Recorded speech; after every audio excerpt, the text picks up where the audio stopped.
Hello friends, today we will be dealing with the list of courses on multithreading in Java. So we'll understand how does multithreading being done in Java. Multithreading is done by two ways, that is by extending a thread class and another is by implementing a renewable interface. So let's understand what does thread class mean and what does renewable interface mean and in what scenarios these two differ. So the basic difference which lies in these two are Java doesn't support multiple inheritance. When you are extending a class, you cannot extend another class. So extending thread class, you lost your chance and cannot extend or inherit another class in Java.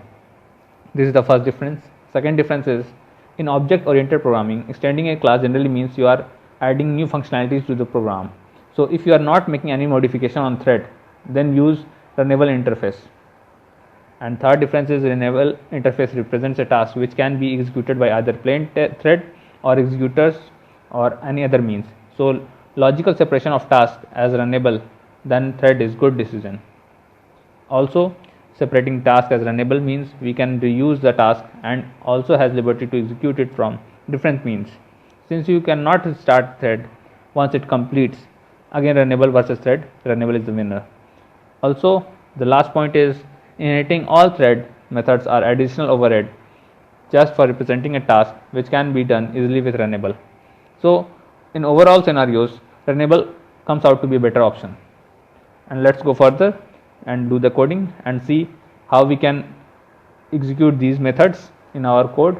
We will first implement a thread, and the method which we will use is first is by extending a thread class and another is by implementing a runnable interface. So let's start coding. So here we are on Eclipse. We'll go to file and create a Java project and name it as my thread class. And what I'll do here, I'll create two classes. First I will create for extending thread and second I will create for implementing runnable. So first I will create my extend, okay, and I will use the default package only, and I want main method to be here, so I'll click on finish after clicking on the main method.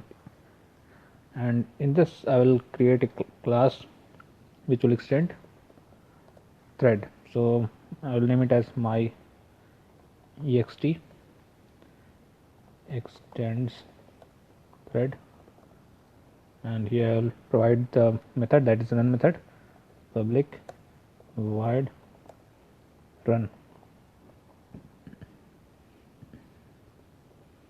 and in this run method I will provide a for loop for printing the data.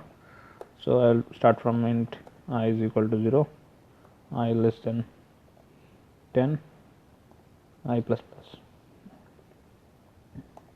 and in this I will simply write sysout syso,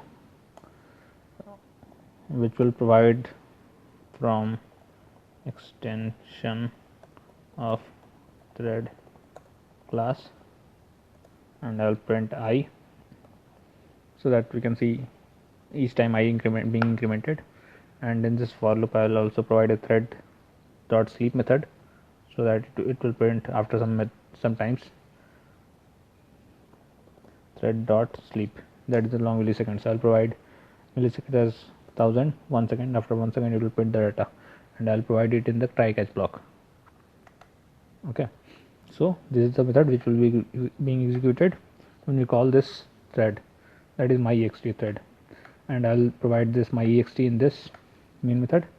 So I will provide my ext me, name it as me1 is equal to new my ext, and I will start my me1 dot start. I will start this thread by using me1 dot start, and what I will do, I will make two threads so that you can see both threads running simultaneously, and I will name it as me2, and I will start this thread also. So after running two threads simultaneously, both work will be executed and two thread will run and they both will print this data. Okay, so let's run this code. See, it is being the code is being executed and each time the extension of the thread is being called and the data is being printed. So this is by extending the thread class. And what I'll do, I'll create another class which will implement runnable interface. So I'll name it as my implement,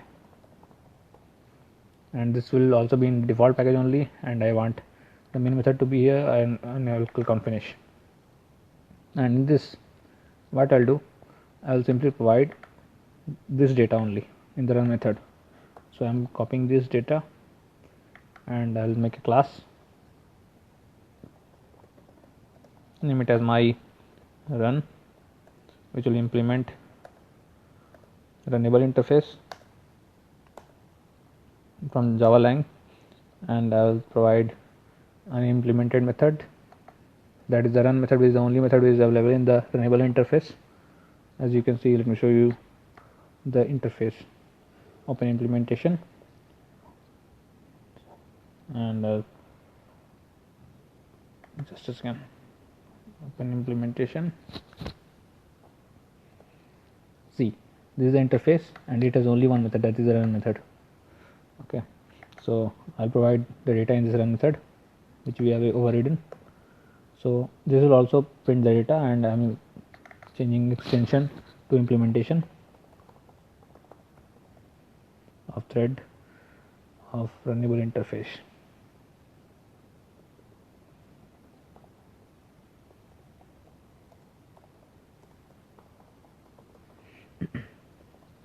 So the data will be printed through runnable interface. But one thing is that we cannot directly use it as this. We will have to provide in the thread class. Thread t1 is equal to new thread, and I will use my run as a new my run. So we cannot use the implementation of runnable directly. We have to provide in the some threads. So we have provided as t1 as a thread, and I will simply write t1 dot start. I will make two threads here, name it as t2, so that we can see both the threads being executed simultaneously. This was my implement extension, and this is the implementation. So let me run this code. See, from implementation of runnable interface, the code is being executed and both the threads are running simultaneously.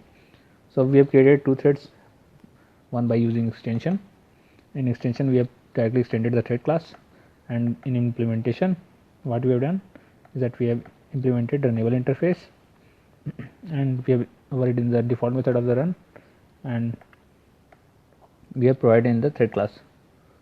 Okay, so this till now, that is how to use extension and how to use the implementation of threads.